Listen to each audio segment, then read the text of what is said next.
Bienvenue à Façonner le Canada 150 ans de décisions marquantes. Le Canada que nous connaissons aujourd'hui ne s'est pas construit par hasard. Argument par argument, jugement par jugement, il a été façonné par le droit au sein d'un système de justice unique, né de la rencontre des systèmes britanniques et français et qui intègre désormais de plus en plus les traditions autochtones. Dans cette série, nous soulignons le 150e anniversaire de la Cour suprême du Canada en décodant les grandes décisions qui ont défini nos droits, nos libertés et notre identité collective.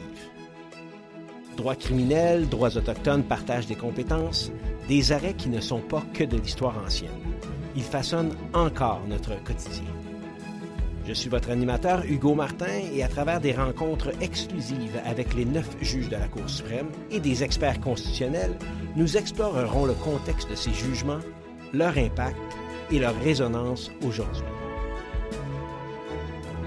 Madame la juge Côté, bonjour et bienvenue. Merci de nous accueillir chez vous à Ottawa dans le magnifique édifice de la Cour suprême du Canada. Ça nous fait grand plaisir. Votre parcours jusqu'à la Cour suprême, Madame la juge, est singulier et, je dirais, inspirant. Avant votre nomination en décembre 2014, vous avez brillé comme avocate plaidante pendant plus de 3 décennies au sein de grands cabinets nationaux.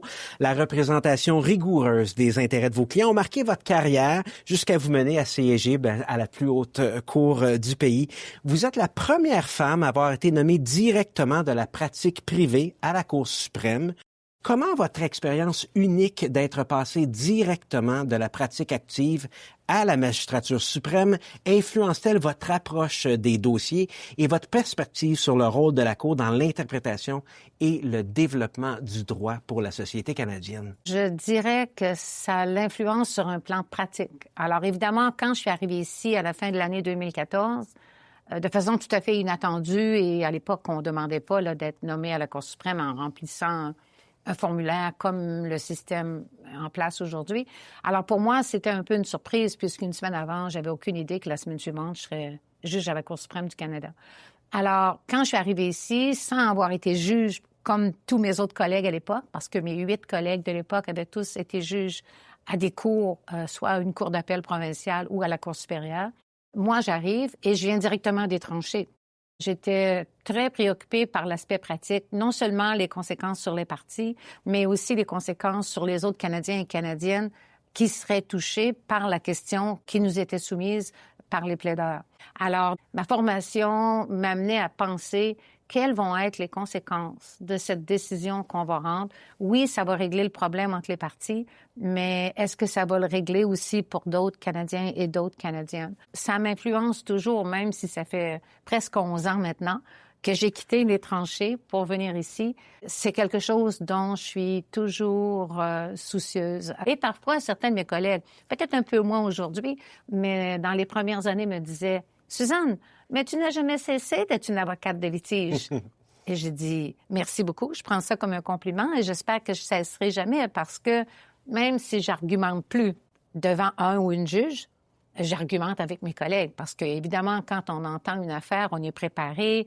Je me prépare comme si j'allais plaider l'affaire, mais évidemment, je ne la plaide pas. Je me prépare pour les 2 parties. Et évidemment que j'argumente avec mes collègues. Alors, vous pouvez constater, selon mes statistiques d'opinion majoritaire ou dissidente, que je ne gagne pas toujours. Lorsqu'on reçoit l'appel, est-ce que c'est un oui automatique, Mme la juge? Ah, pas du tout. Maintenant, à cause du processus qui a été mis en place en 2015, c'est un processus que je dirais beaucoup plus formaliste. Les formulaires à remplir, il y a un comité de sélection qui reçoit en entrevue les candidates, et qui ensuite fait des recommandations au premier ministre. À mon époque, en 2014, il n'y avait pas de processus formel. Donc, la personne qui nous appelle la première fois pour nous demander si on est au courant qu'on est sur une courte liste, au début, je pensais que c'était une blague. Je pensais que c'était une erreur. Vous savez, ces émissions, les insolences d'un téléphone, où on appelle quelqu'un puis on se fait passer pour quelqu'un d'autre. Alors, je pensais que c'était ça, mais finalement, c'était pas ça. Je n'avais pas demandé d'être juge à la Cour suprême. Quand on m'a informé du fait que j'étais considérée, j'ai dit que j'aimerais y penser. Évidemment, la personne a dit, bien sûr, vous pouvez y penser. Est-ce que vous pouvez me rappeler demain? Donc, le délai est assez court. 6 jours plus tard, la même personne me rappelait pour me demander si j'accepterais l'appel du premier ministre le lendemain. J'avais pas eu le temps d'y réfléchir beaucoup, mais quand on nous dit qu'on est pressenti pour la Cour suprême, surtout quand on est une avocate en pratique privée, alors qu'il y a peu de nominations de gens qui viennent de la pratique privée. À l'époque, il n'y avait pas de femmes venant directement de la pratique privée. À ce moment-là, j'ai compris que c'était la façon que je ferais mon service public. J'avais toujours travaillé dans le secteur privé depuis ma sortie de l'école du barreau. Ce sera ma façon de contribuer au développement du droit au Canada, de rendre à la société ce que j'ai été très chanceuse d'avoir la chance d'aller à l'université, de poursuivre des études en droit, d'avoir la carrière très mouvementée que j'ai eue, mais inspirante. Et alors, j'ai dit oui. Le premier appel, j'ai pensé dire non, parce que c'est un bouleversement incroyable. Et j'étais une avocate de litige très heureuse, très occupée, avec des clients fantastiques. Des clients de toutes les classes, en demande, en défense. J'ai fait du droit criminel au début de ma pratique en Gaspésie parce qu'avant d'être en grand cabinet, j'ai travaillé presque 8 ans en région, à Gaspé. Et me voilà presque 11 ans plus tard. En litige, on représente une partie. Comment vous avez fait la transition pour évaluer la position de chacune des parties, sachant qu'il y a un impact qui est sociétal? Je devais maintenant regarder les deux côtés de la clôture quand je suis devenue juge, parce que là, c'est pas seulement la position de mon client ou de ma cliente, c'est aussi la position de l'autre côté. Mais c'est moins compliqué que vous pouvez penser, parce que quand on prépare notre dossier, on prépare pas notre position en se fermant les yeux sur la position de notre opposant. J'ai toujours préparé mes dossiers en essayant de voir qu'est-ce que mon confrère ou ma consoeur de l'autre côté va plaider. Passer de la pratique privée directement à la Cour suprême, c'est une autre vie. C'est complètement différent. Ce que j'ai trouvé plus difficile, c'était avant, j'étais une personne qui avait la liberté de s'exprimer sans contrainte. Maintenant, j'ai des contraintes. Vous parlez de la retenue judiciaire? C'est ça. Je parle de la retenue. Puis évidemment, dans la vie de tous les jours, dans la vie sociale, c'est un élément qui a un impact quand on est juge par rapport au moment où on est simplement avocat ou avocate. Donc ça, c'était le plus gros ajustement. Et aussi, j'étais une avocate qui était très près de ses clients, qui faisait beaucoup d'activités avec mes clients, qui visitait leur entreprise. Alors tout ça, ça disparaît. Alors on est à la Cour suprême, où on est aussi présent sur le plan public avec M. le juge en chef Wagner. La Cour est très ouverte, très transparente. On fait des conférences, on rencontre les étudiants dans les universités, dans les écoles secondaires et tout. Mais il y a quand même une réserve qui est associée à notre fonction de juge ici. Parlons maintenant de l'impact sur la société, Madame la juge. J'aimerais qu'on parle de la Commission des droits de la personne contre Bombardier en 2015. La Cour a simplifié les exigences pour établir une plainte de discrimination à sa phase initiale. Quel est, selon vous, l'impact le plus direct et bénéfique de ces clarifications? Ça évite de devoir composer avec des plaintes qui, à leur face même, ne respectent pas les critères requis pour que la plainte soit jugée bien fondée. C'est toujours des dossiers très délicats. On a aussi clarifié le processus dans d'autres dossiers. Je pense que ces décisions-là où on explique le processus, on essaie de simplifier le processus, ça avantage tous les citoyens, que ce soit la personne qui pense être victime de discrimination ou la personne à l'encontre de laquelle la plainte de discrimination est portée.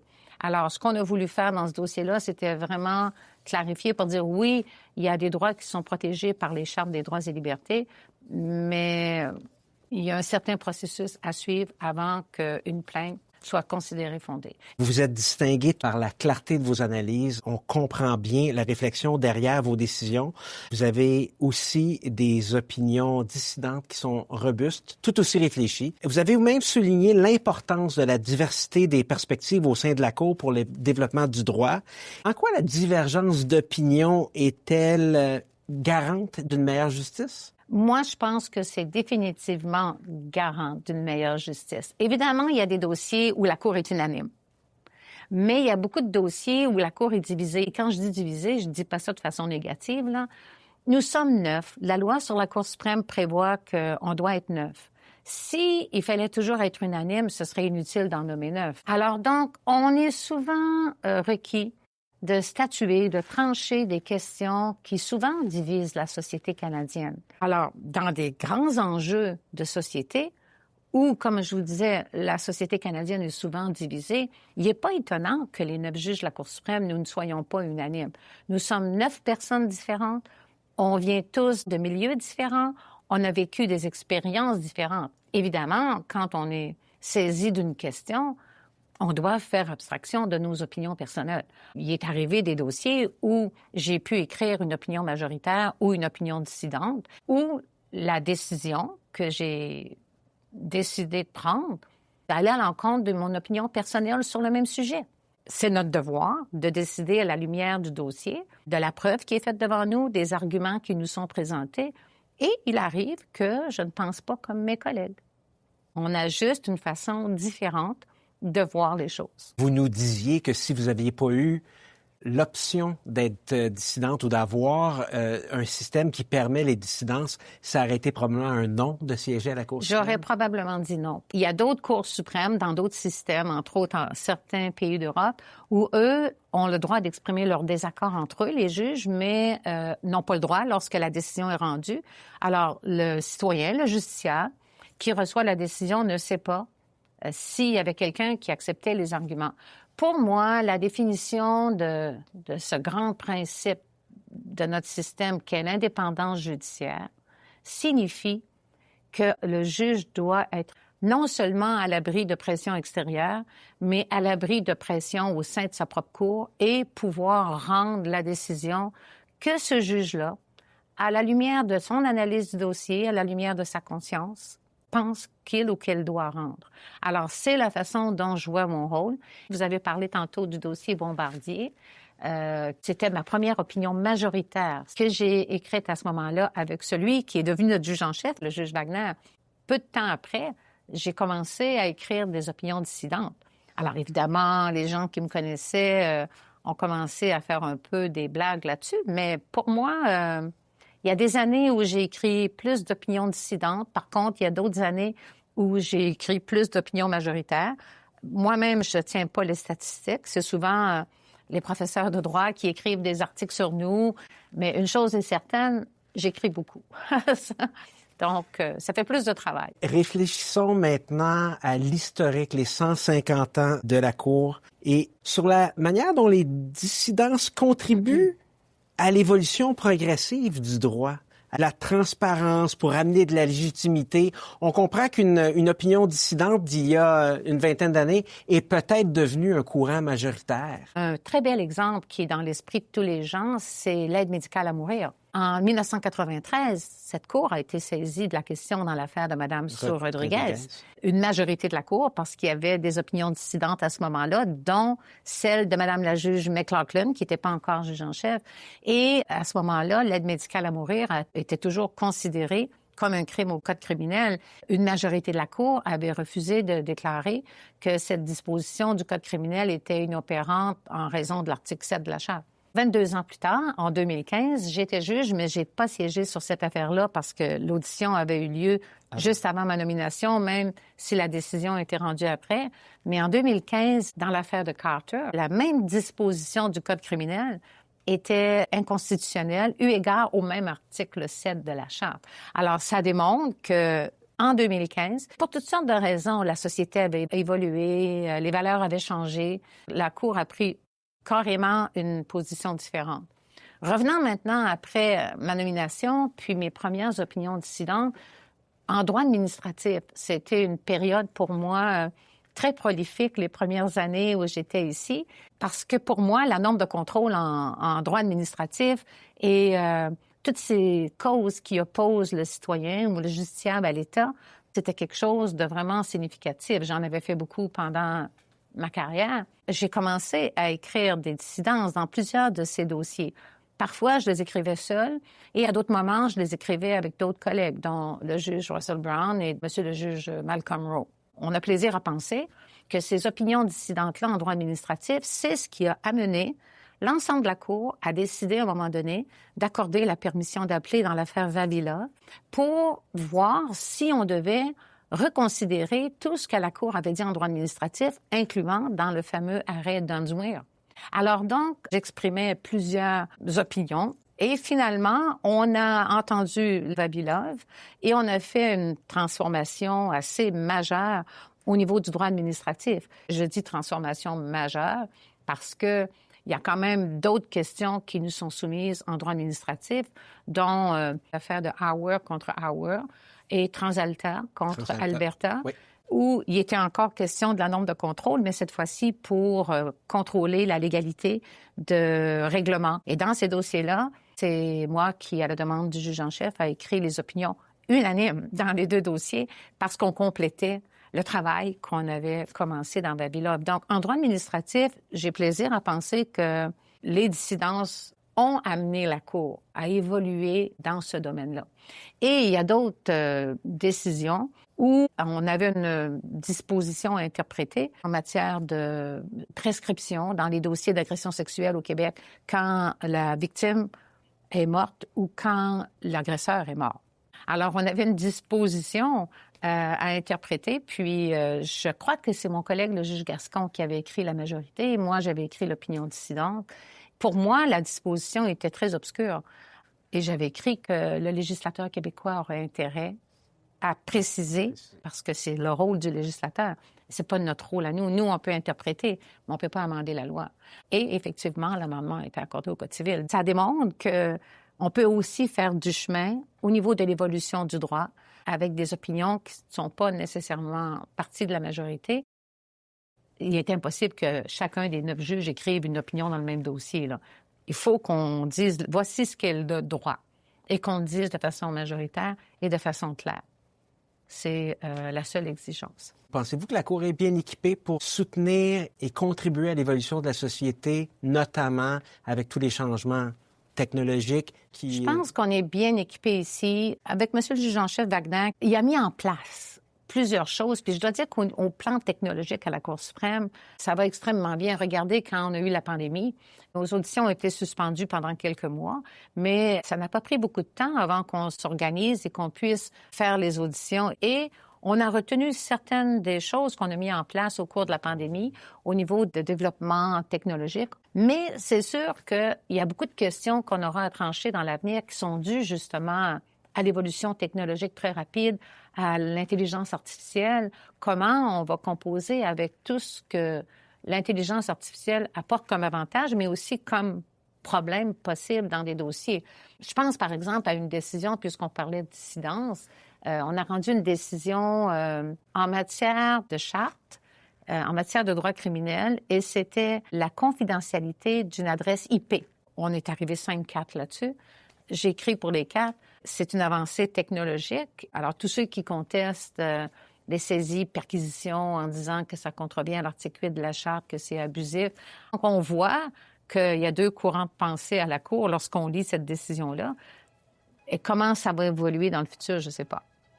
Madame la juge Côté, merci beaucoup. Merci d'avoir participé à l'épisode. Ça me fait grand plaisir. Merci d'avoir été des nôtres pour cet épisode de Façonner le Canada, 150 ans de décisions marquantes.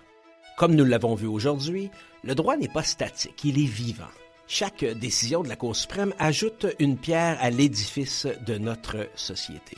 Pour consulter les arrêts discutés et en savoir plus sur nos invités, rendez-vous sur façonnerlecanada.ca et parcourez les notes de l'épisode. Abonnez-vous sur votre plateforme de balado préférée pour ne rien manquer de cette série soulignant le 150e anniversaire de la Cour suprême du Canada.